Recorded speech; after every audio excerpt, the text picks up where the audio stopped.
గుంటూరు జిల్లాలో గుట్టు చప్పుడు కాకుండా సాగిపోతున్న కలప అక్రమ రవాణా గుట్టురట్టయింది. సాక్షాత్తు ఏపీ స్పీకర్ కోడెల శివప్రసాద్ ఈ ముఠాను పోలీసులకు పట్టించారు. యథాలాపంగా జరిగిన ఈ ఘటన కలప ముఠా జిల్లాలో ఎలా చెలరేగిపోతోంది అనే విషయాన్ని బయటపెట్టింది. అక్రమార్కులు ఏళ్ల నాటి చెట్లను ఎలా నాశనం చేస్తున్నారు, ఎలా తరలిస్తున్నారు అనే విషయాన్ని కూడా స్పీకర్ కోడెల ప్రత్యేకంగా హెచ్ఎంటీకి వెల్లడించడం విస్మయాన్ని కలిగిస్తోంది.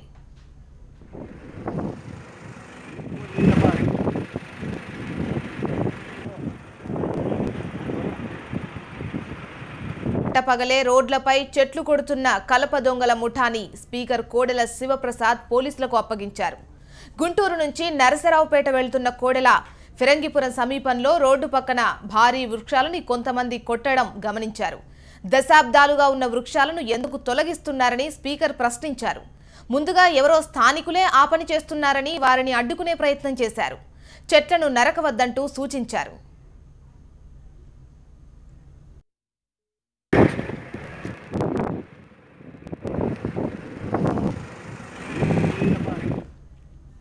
అయితే స్పీకర్ కోడెల శివప్రసాద్ ప్రశ్నించడంతో కంగుతిన్న దొంగల ముఠా బండారం బయటపడింది. వాళ్లంతా కలప దొంగల ముఠా అని తేలడంతో అంతా అవాక్కయ్యారు. అక్రమంగా చెట్లు నరకేస్తున్నారని తెలుసుకున్న స్పీకర్ తన కాన్వాయ్లో ఎక్కించుకుని ఫిరంగిపురం పోలీసులకు అప్పగించారు. జిల్లా ఉన్నతాధికారులకు సమాచారం ఇచ్చిన కోడెల కలప దొంగలపై చర్యలు తీసుకోవాలని ఆదేశించారు.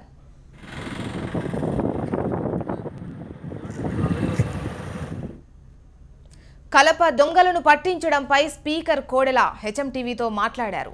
ఇలాంటి స్మగ్లర్లు దొంగల ముఠాలను అరికట్టాలి అంటే ప్రత్యేక చట్టం తీసుకురావాల్సిన అవసరం ఉందన్నారు.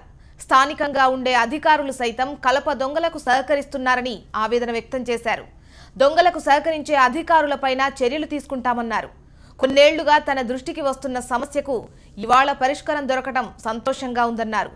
హెచ్ఎంటీవీతో ప్రత్యేకంగా మాట్లాడిన స్పీకర్ కోడెల మీడియా కూడా సామాజిక బాధ్యతగా చెట్ల సంరక్షణను చేపట్టడం సంతోషకరమన్నారు. ఇది చాలా రోజులుగా నేను గమనిస్తున్నానమ్మా, అధికారుల దృష్టి తీసుకొచ్చాను. నా 2 నియోజకవర్గాలు ఎక్కడ జరిగితే కూడా ఒక్కడ కూడా వదిలిపెట్టే ప్రశ్న లేదు. ఆ విధంగా ఈ చెట్లు నరకడాన్ని, ఈ వృక్షాలు నాశనం చేయడానికి చాలా వరకు ఆపగలిగాం. కానీ రాష్ట్రం మొత్తం కూడా ప్రభుత్వ విధానంలో ఒక భాగంగా చెట్లు నరికిన వాళ్ళని నేరగాలుగా పరిగణించాల్సిన అవసరం ఉంది. అందుకే దీన్ని పర్టికులర్ గా పట్టుకొని, రెడ్ హ్యాండెడ్ గా పట్టుకొని పోలీస్ స్టేషన్ లో కేసు పెట్టి ఉన్నతాధికారులు చెప్పడం జరిగింది. నాకు వ్యక్తిగతంగా ఎవరిపైన ద్వేషం కాదు, కానీ ఇలాంటి నేరాలను ఆపకపోతే సమాజంలో ఒక పక్కన చెట్టు నాటుకుంటా పోతే ఇంకొక పక్కన నరుక్కుంటా పోతే ఈ ప్రభుత్వ ఆశయం నెరవేరదని నా భావన. అందుకనే దీన్ని నేను అరికట్టడానికి చిన్న ప్రయత్నం చేశాను. దీని ద్వారా ప్రభుత్వ విధానాలు కూడా ప్రత్యేక చట్టం తెచ్చారు సరే ఉన్నటువంటి చెట్లను కాపాడటానికి ప్రయత్నం చేయాల్సిన అవసరం ఉందని ప్రభుత్వానికి, అధికారులకి, మీడియాకి, ప్రజలందరికీ కూడా నేను విజ్ఞప్తి చేస్తున్నాను. అయితే మరి ఈ చెట్ల సంరక్షణకు ఎలాంటి చర్యలకు మీరు ఆదేశించారు, ఎలాంటి చర్యలు తీసుకుంటే మంచిదని మీరు భావిస్తున్నారండి? తప్పకుండా పోలీస్ కేసు పెట్టి వాళ్ళ మీద చర్యలు తీసుకొని ఎవరైతే అధికారులు కుమ్మక్కయ్యారో వాళ్ళపైన కఠిన చర్యలు తీసుకుంటే ఈ మెసేజ్ రాష్ట్రం అంతా మీ వల్ల ప్రచారం జరిగితే ఇలాంటి దొంగలు, కలప దొంగలు కనీసం భయపడతారు. అధికారులు కూడా క్రమశిక్షణ వస్తుంది, అది రావాలని కోరుకుంటున్నాను. అయితే ఎక్కడో మనం అడవుల్లో లేదంటే అక్కడ గంధపు చెట్లు నరకడం ఇవన్నీ చూస్తూనే ఉన్నాం, పోలీసులు పట్టుకోవడం కూడా చూస్తూనే ఉన్నాం, అవన్నీ యథేచ్ఛగా జరిగిపోతూనే ఉన్నాయి. కానీ నడి రోడ్డు మీద నరుకుతున్నారు, అసలు ఎవరు గమనించకుండా చేస్తున్నారు అంటే వీళ్ళ వెనక ఇంకెవరైనా పెద్ద ముఠా ఉందని మీరు భావిస్తున్నారా? అంటే అంత పెద్ద రాష్ట్ర స్థాయి, జాతీయ స్థాయి ముఠాలు లేకపోయినా స్థానికంగా ఉండేటువంటి కలప దొంగలు ఉంటారండి. ఒక చెట్టు నరికి అమ్ముకుంటే, పెద్ద చెట్టుని అమ్ముకుంటే గనక ఒక 50,000 లక్ష రూపాయలు వచ్చే అవకాశం ఉంటుంది. దానికి కక్కుర్తిపడి ఒక చెట్టు తర్వాత ఒక చెట్టు ఇట్లా నరుక్కుంటూ పోతున్నారు. ఇది కంటిన్యూస్ జరుగుతోంది.